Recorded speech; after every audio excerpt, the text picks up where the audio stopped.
بسم الله الرحمن الرحیم. خوږو کتونکو، نن سبا د دې ملک او بیا خاص کر د پښتنو د سیمې داسې حالات دي چې په دې کې د اشرف المخلوقات انسان چاته چې دغه ټرم هم استعمالیږي، دغه اصطلاح استعمالیږي چې د هغه پکې حقونه نشته، چې د هغه پکې هغه ته پکې څوک سړی نه وایي، هغه پکې په څه کې نه حسابېږي. نو په دې کې چې ته یو داسې پروګرام جوړی چې په هغې کې د ځناورو په حقوقو خبره کېږي یا د ځناورو ډاکټر راغواړي او بیا د هغه نه د ځناورو د هغه بیماریانو دې تپوس کوي، نو پکار ده چې دا خلک وخندي. نو کېدای شي چې ډېر شی خلک د دې یو قسم لا خندا وکړي چې پکار غم د انسانانو دی او په دې ټایم کې چې کوم دی نو ځناور خو دا ځناور هم د خدای مخلوق دی. نو په دغه سوچ باندې موږ نن د ځان سره یو ډاکټر ملګری کړی دی، د هغه سره به لږې خبرې وکړو او پروګرام به مخکې بوځو. ډاکټر صاحب ولخو زه تاسو ته په خیر علیه یم په خپل پروګرام کې. خپل یو لنډ شان تعارف وکړئ. سر زما نوم بلال یزداني دی او زه چارباغ سره تعلق لرونکی یم. ما اوس ریسنټلی ګریجویشن کړلی په ډي وي ام کې او اوس موږ کلینیک چې کوم دی نو هغه په د کوړک کې زموږ کلینیک دی، د فری کلب کلینیک په نوم باندې. ډاکټر صاحب تاسو څه ګڼئ چې د پالتو ځناورو کوم چې په کور کې ساتلی کېږي د انسان سره، چې په هغې کې سپی دی، پیشو ده، داسې نور هم ډېر دي، د دې په سوات کې څه صورتحال دی او خلک د دې څومره شوق کوي؟ سر بیسیکلی که موږ د سوات دا ایریا وګورو نو په دې کې اول د پیټس هاونو نه و دلته او لکه ډېر کمتر خلک وو، خو هغه په پیټس باندې لکه شوق یې ساتو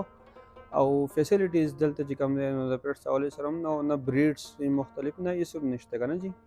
نو اوس چې کوم دی رو یو ټرینډ شروع کېدو والی د پیټس حوالې سره چې خلک د پیټ شوقي اکه ډاګز دي که کیټس دي ډفرنټ بریډز دي، صحیح دی چې هغه لکه دلته زمونږ سوات ته اوس رو شروع شو دي او تقریبا کافي حده پورې خلکو په دې کې انټرسټ ساتل دی چې لکه پیټس دې مونږ دا کو، خو په اصل کې زموږ په سوات کې په پیټس کې د خلکو سره نالج هم نشته، ځکه چې لکه د هغو دومره هغه دغه نشته، نیو انټروډکشن دی په سوات کې یو قسم لا او د پیټس نه سروسز شته لکه یا سرجریز یا اسیسریز وغیره یا ویکسینیشن پراپر هغه نشته که نه چې لکه اوس تر اوسه پورې سچویشن دا و چې ډاکټرز به دا کار کوو چې یو اونر ته چاته ویکسینیشن پکار دی نو هغه به هغه دپاره اسلام آباد ته کال کوو، د هغې دپاره به دوه درې ورځې د هفتو پورې د میاشتو پورې انتظار و چې کله به هغه ویکسین راتلل بیا هغه ته کېدل. نو دا سچویشن چې کوم دی سر دا نن سبا په سوات کې روان دی او لکه اوس به انشاءالله د دې نه مخکې چې کوم دی زمونږ اوس دغه دا دی چې مونږ دا سچویشن اوس لکه امپروو کړو، مطلب سروسز پرووایډ کړو خلکو ته، د سرجریز حوالې سره، که هغه د ویکسینیشن د حوالې سره دي، که هغه د فیډ حوالې سره دي، که هغه نور ایجوکیشنل لیول باندې دي، که هغه نور داسې دغه دي نو هغه ټول پرووایډ کولو. ډاکټر صاحب څه ګڼئ چې پالتو ځناور چې څوک ساتي هغوی د کومو مسلو سره مخ دي؟ سر زموږ سره لکه مختلفو مسلې کېدای شي د فالتو ځناورو د مالکان ته اونرز چې ورته مونږ وایو، لکه مثال په طور دا فالتو ځناور چې کوم دی نو دو یورینیشن ورته وایي یا پیسز ډیفیکیشن چې کوم دی لیټر چې څه ته وایي نو هغه بعضې کیټس چې کوم دی په ډفرنټ ځای باندې کوي او لکه پراپر نه او یا که ډاګ شي نو هغه هم دا بیهیویر کوي. د هغې ریزن دا دی چې لکه دلته دا اویرنس نشته چې دلته لیټر ټری راځي سپیسیفیک یو قسم په ساده الفاظو کې به موږ دا وایو یو قسم خاورې د دې پیشوګانو لپاره هغه اویلیبل نه فیسیلیټیز نشته، هغه اویلیبل نه خلکو ته، نو د هغې د وجې او د هغو د دې نالج هم نشته خلکو ته دې حوالې سره چې دې لپاره سپیسیفیک خاوره راځي هغه دې ته ښودی کېږي نو بیا دا کوم دی کیټس دی نو بیا په خپله د هغې سره اډکټ کېږي او هغو لکه بای نیچر داسې دي چې د هغو په خاوره کې دا خپل دغه کوي. او ان کیس اف ډاګ کوم ډاګ والو نو ډاګ کې دا دی چې لکه دا اډکټ کېږي د وخت سره اډکټ کېږي، دا په اونر باندې ډیپینډ کوي چې دی څنګه اډکټ کول غواړي. لکه د پروسیجر دا چې دا د وخت نه خلک په خاص ټایم باندې ځان سره بهر ته وباسي پټي سایډ ته یا کوم ځای کې چې هغه غواړي چې دا ډاګ ډیفیکیشن وکړي لیټر خپل وکړي نو د هغې دپاره دی چې لکه دا په پراپر یو ټایمینګ باندې په ریګولر بیس باندې دا ویستل غواړي نو هغه ډاګ بیا د هغې سره اډکټ شي او بیا هغه خپل ډیفیکیشن چې دی یا لیټر چې کوم دی نو هغه په هغه ځای کوي. د هغې د وجې بیا لکه اونرس دا ایشو نه چې د هغو کورس ښه کېږي یا ښه کېږي یا بد کېږي. د هغې نه علاوه بیا ورپسې د اونر سره یو مسله دا راځي د هیر فال راځي چې لکه دا دغه چې کوم دی دا پیټس هغه ډاګ دی که کیټ دی هر څه چې دی هغه هیر فال کوي نان سټاپ بعض اوقات چې کوم دی دا نان سټاپ هیر فال کوي. دا غیر ریزنز دا دي چې یو خو دا باره ورته موږ په پښتو کې وایو د هغې مطلب دا چې لکه دا په ایئر کې یو پیر د خپل غونډ هیر چې کوم دی کمپلیټلی ریموو کوي او نیو راخیږي. دا یو نیچرلی دی قدرتي دی. د دې سټاپ کول هم پکار هم دی او لکه خیر کېږي نو پکار هم دی د سټاپ کول ځکه چې دا به نیچر دی نو نیچر سټاپ کول نه پکار. او د دې سره نور داسې ایشوز هم راځي زموږ سره چې یو کیټ دی یا یو ډاګ دی هغه نان سټاپ هیر فال کوي نو هغه ریزن دا دی چې دی پراپر ډیورمینګ د ده نه شي په ټایم باندې د هغې د وجې چې کوم دی دی هیر فال کوي موږ ته علم نه دی متعلق. دغه ایشوز دی. د هغې نه علاوه اوس زموږ سره د کیټ او د ډاګ یا د دې اونر سره دا ایشوز راځي چې د فوډ څنګه دغه کوو لکه دوی ته کم فوډ ورکول غواړي څه نه ورکول غواړي. په دې کې ټول نه فرسټ ون به زه تاسو سره د پیو د ملک د حوالې سره خبر وکړم چې پی چې کوم دی زموږ خلک عموما وایي سپي پیشو عموما پیشوګانو ته پی ورکوي حالانکې دا کیټس او ډاګس چې کوم دي دا لیکټوز انټالرنټ دي. مطلب دا چې دوی لیکټوز چې کوم دی هغه ډایجسټ کولی نه شي نو که دا پی موږ دوی ته ورکو هم نو دغه شانتې دوی دا پی وځي او د کوم هغه افادیت لپاره چې ورکوو هغه ورته 100% نه میلاویږي. او دې سره یو ایشو هم راځي دې سره چې لکه عموما د دې کیټس د معده چې کوم دی نو هغه لږه پسته شي لږه دغه شي او موشن طرف ته لاړ شي نو موږ چې زموږ کیټ چې کوم دی هغه بیمار دی حالانکې هغه موږ ته پی ورکړي هغه پی چې پې بند کړو په خپله صحیح شي نو دا ایشو هم لکه پی ورکول چې کوم دی کیټس ته نو دا یو نیچرل هغه د ابزارب کولی نه شي ډایجسټ کولی هغه نه شي. ډاکټر صاحب زناور چې کوم دی دا چې خلک د ځان سره رالوی کړي بیا د هغې سره د هغوی یو انسیت یوه مینه جوړه شي نو دا اکثر خلک پټۍ راپټوي. ستاسو په نظر کې د دې پټولو سلار یا مخنیوی کیدی شي که کېږي نو په څه طریقه به یې کوو؟ ښه سر د پټول له حوالې سره داسې لاست ټایم هم زموږ یو ملګری زموږ سره دا خبر ډسکس کوله چې زما یو کیټ او هغه د کوره بهر ته ووت او بیا ورک و. نو د دې حوالې سره زه تاسو ته دا ویل غواړم چې په دې کې خاص سپیسیفیک یو چپ لګي چې د هغې سره موږ د خپل پیټ چې کوم دی هغه ټریک کولی شو. نو دا یو سلوشن دی د دې چې لکه چپ په خپل پیټس کې ولګولی شي نو هغې سره به زموږ پیټس چې کوم دی هغه سکې وري بیا زموږ ته دا ایشو نه وي چې یا چا پټ کو یا خو کو یا بد کو بس بیا تاسو بیا موبایل په ذریعه په دې باندې بیا موږ دا ټریک کولی شو. د پالتو زناورو یا کم زناور چې موږ په کور کې د ځان سره ساتو د دې نه کمې بیماری چې کوم دی هغه انسانانو ته لګي خاص کر زه سپی او پیشو به یاد کړم چې د دې نه کمې بیماری انسان ته منتقل کیدی شي. خاصه زموږ سره د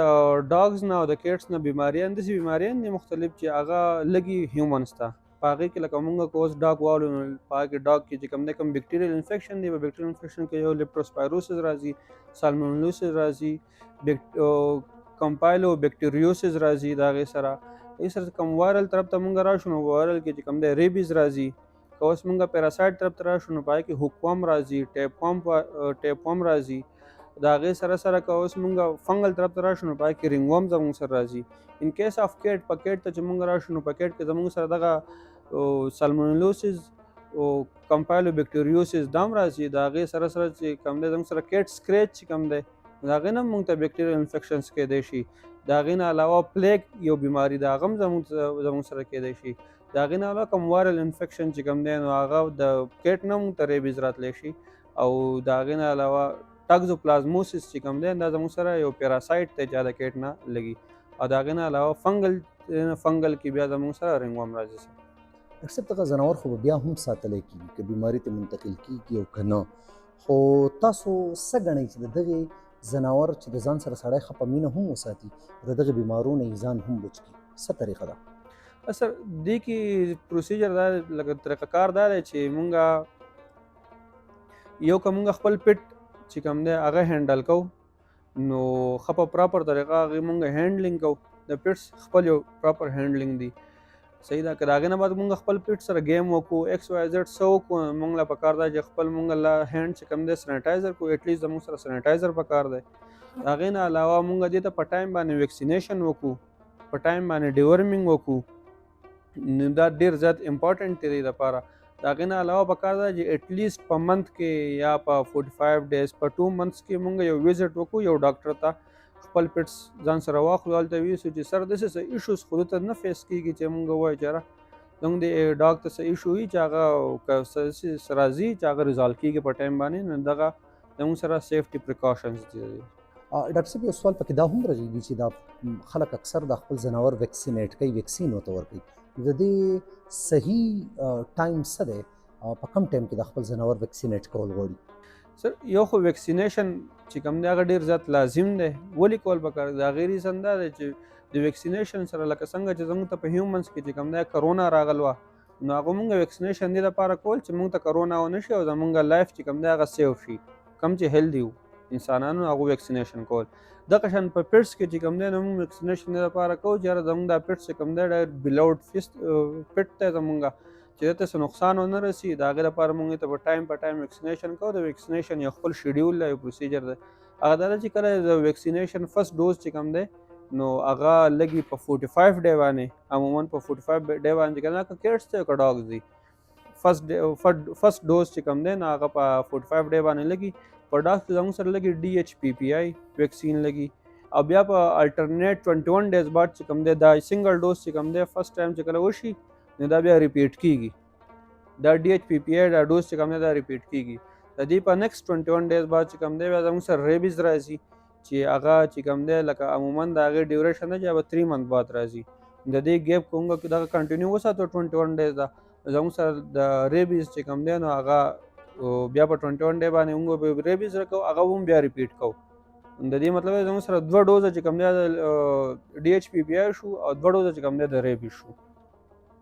ان کیس اف کیټ که کیټ مونږ ووایو نو کیټ هم دغه شان دی په 45 ډے باندې هغه ویکسینیټ کېږي. فرست ویکسین هغه ته کېږي د PCH، هغه بیا ریپیټ کېږي په 21 ډے باندې، او د هغې نه په نیکسټ 21 ډے باندې بیا ریبیز کېږي، او د هغې نه په نیکسټ 21 ډے باندې بیا ریبیز کېږي. دا فرست ټایم چې کوم دی ډبل ډوز لګي، او د هغې نه بعد دا بیا ایرلی سنگل ډوز چې کوم دی بوسټر ډوز ورته مونږ وایو هغه بیا ریپیټ کېږي. بس ډاکټر صاحب سلف میډیکیشن د انسانانو هم نه دی پکار، دغه شانتې دغه سلف میډیکیشن زما په خیال چې د ځناور هم نه دی پکار. مونږ کتلي دي اکثر خلک د پیشو لا سپي لا چې کوم دی نو ډسپرین ګولۍ په اوبو کې حل کې ورکي، پیناډال ورته ورکي. نو زما په خیال خو څنګه چې د انسان دپاره دا نه ده پکار، دغه شان د ځناور دپاره هم نه ده پکار. او یا یو بل سوال ورسره دا هم جوړېدی شي چې کمې دوايانې چې کوم دی نو دا د پالتو ځناورو دپاره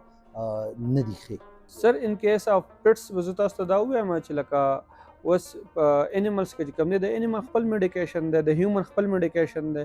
خو د پیټس د میډیکیشن چې کوم دی دا لږ غوندې کمپلیکیټډ دی. سر دا لکه دومره ایزي نه دی. د هغې ریزن دا چې په دې کې څه میډیسن چې کوم دی د هیومن استعمالیږي، څه میډیسن د انیمل استعمالیږي، څه سپیسیفایډ میډیسن دی چې هغه صرف په دې کې استعمالیږي، ډفرنٹ میډیسن دي. اوس موږ سره په کور کې لکه پیناډال شو یا بروفین شو یا اسپرین شو، نو دا قسم میډیسن چې کوم دی پیناډال، بروفین، اسپرین، دا مونږ په پیټس کې نشو استعمالولی. دا کنټرا انډیکیټډ د دې نه ورته ټاکزیمیا کېدی شي، ټاکزیسټي دې ته کېدی شي. د هغې سره انټي ډپریسنټ میډیسن چې کوم دی خیر خو عموما زموږ په کور کې څوک استعمال هم نه داسې او لکه پیټس ته څوک نه پرووایډ کوي، هغه خیر سیف وي زموږ په دې پښتنو معاشره کې. خو لکه انټي ډپریسنټ هم داسې میډیسن دي چې هغه مونږ پیټس ته نشو استعمالولی. دې لپاره ښه خبر ده چې څه هم ایشو وي نو په ټایم باندې ډاکټر ته رجوع وکړی شي. خوږو کتونکو د دې دوا سره به دا پروګرام راغونډو چې په دې ملک د خدای پاک امن راولي، د پښتنو د خدای پاک ښې ورځې راولي، چې څنګه موږ نن د ځناورو باندې بحث کوو چې د دې بیماریانې یا د دې دغه د حقونه یا د دې چې څه دي که نه، نو چې دغه شانتې د دې انسانانو هم څه ویلیو په دې ملک کې او بیا خاص کر د پښتنو په دې سیمه پیدا شي. موږ صرف دوا کولی شو، نور څه اختیار، څه وس، څه طاقت موږ نه لرو. د لوی الله په امان.